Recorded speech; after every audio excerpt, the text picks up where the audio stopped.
Hey, Steve, cell block 776 here, KC5SAS on the ham bands. Wanted to reply to Gary from Ham Radio Now and address this also to other emergency operations center ham radio volunteer types. I'm the RACES officer for Iberville Parish, Louisiana. That's county parish just outside of Baton Rouge area. And got about 46 hams listed in the zip code database for the parish. Very few that seem active. There's no local club, no local repeaters. Nearby, Baton Rouge has repeaters in an active club. Ascension Parish nearby has active repeaters in club, but our parish is pretty inactive. This goes back for years. We had a Aries EC and myself were pretty much the only two emergency responders when the EOC needed people for shelter work before Katrina. Since Katrina, there just hadn't been any activity. Wanted to bring up some points here and see if we can address and get some advice on this, maybe for others. Recently we saw the videos about before Sandy, after Sandy, ARRL, Aries officials talking, and brought up some good points. Wanted to, made some notes and wanted to go over some. First off, we're looking at training, credentialing, ID cards for volunteers. We have ad hoc volunteers show up with lack of training, credentials, any real gear except maybe the HT with a battery pack on it. And how do you handle these ad hocs showing up? Our EOC director has said that she doesn't want ad hoc volunteers. Basically, the EOC is running on grants and the National Incident Management System, and anyone who's showing up needs to be credentialed. We know who they are, what they're capable of, and they have the NIMS Incident Command System FEMA courses taken care of ahead of time.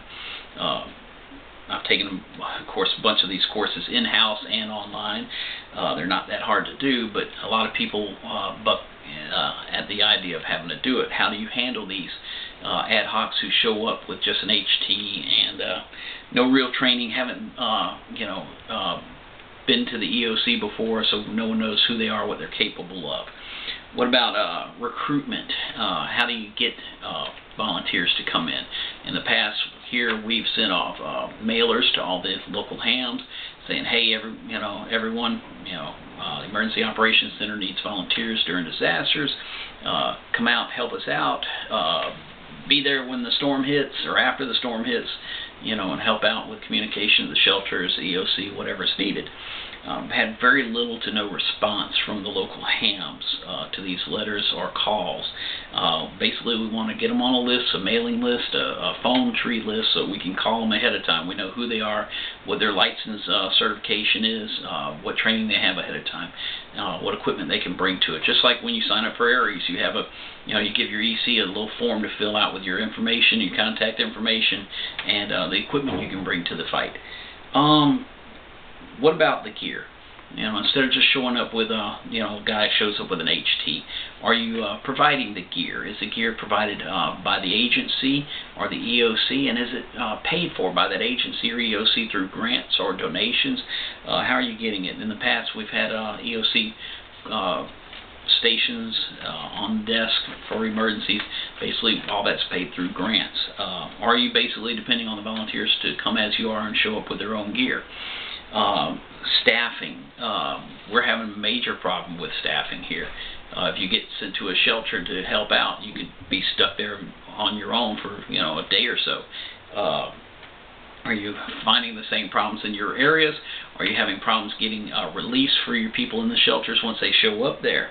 What happens when they do get a relief? Is that person coming in with ad hoc volunteer their own equipment, or are they keeping a pre-equipped staff shelter box that you put together and assign for that shelter? Hams in disaster zones. how are you handling those problems where you've got your phone tree, you start calling everyone and they go, man, my house is flooded. Oh man, there's a tree down on my house. I'm going to be, chainsawing all day. I can't come out to work a shelter. What about insurance issues? Is your served agency taking care of things like workman's comp issues?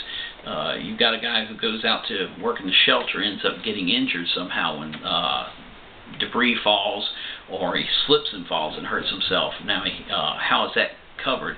Is he an employee of that served agency, and are they covering him somehow through some kind of insurance plan? A lot of the volunteers are saying, well, I'm not going to miss work because I get injured helping out during a disaster.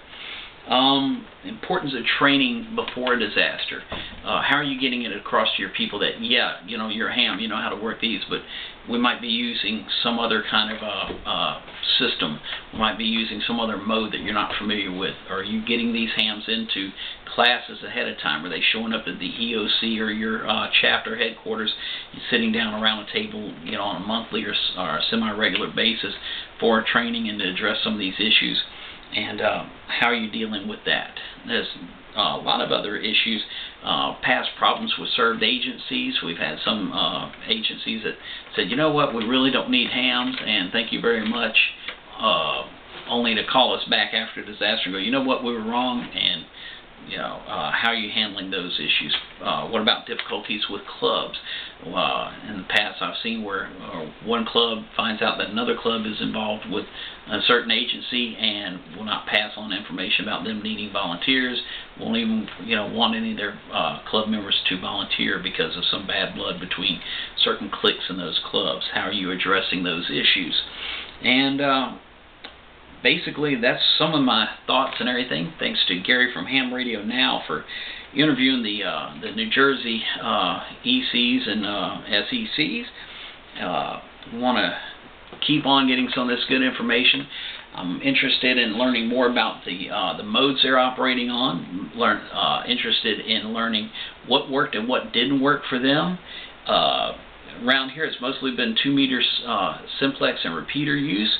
I know they want to try to do more digital. How's that working out for them and the volunteers who show up?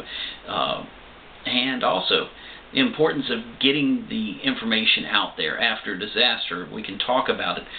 Is anybody being assigned a role as a public information officer, going around to these shelters where the hams are working and taking video and still photos so that they can build up a PowerPoint or an after-action demonstration of what the hams contributed to these disaster responses, so that in the future we have a better idea and can promote ham to these agencies. Just a few thoughts. Thank you for watching, and hope you can address some of these. Bye.